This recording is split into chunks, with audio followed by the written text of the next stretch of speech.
A while back I did a little video tip on how to create or how to find the neutral gray point. You can certainly go back and watch that video called Neutral Gray, but in a nutshell what we were trying to do was in either the curves or levels dialog box where you have these eyedroppers, try and determine where to click with the gray eyedropper.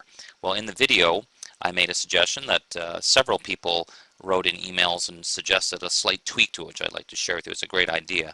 Basically what we do is this. In the video, and I'll describe it again here, we added a new layer and chose fill, and then said fill with 50% gray, clicked OK, and then changed the mode to difference mode. Now the way I had originally left it was to say look for very dark areas and that will determine which is the gray, because difference mode, basically anything that's matching this color of layer will be the very darkest areas. Well, a couple of people made, actually a number of people made this suggestion. It's always nice to see when people are thinking creatively.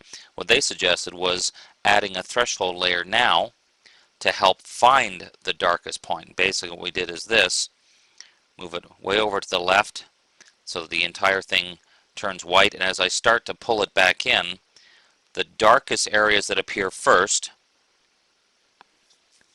are the ones we want to look at. So I'm going to right there, for example, hold down the Shift key, click that with my color sampler tool. Now I can click cancel. Now remember what we were doing here was using the gray layer in difference mode, so we were looking for the darkest area.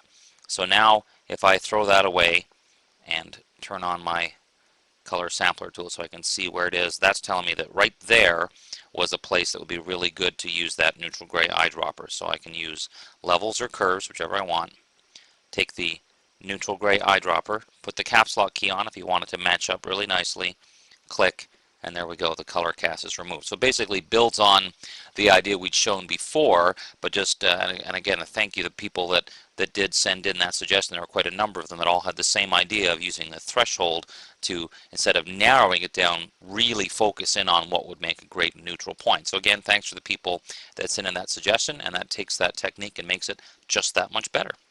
I must say I had a really bad case of the blues thinking how hard it was to color correct until I saw that last tip. Now I feel much better. I'm Dave Cross. See you next time.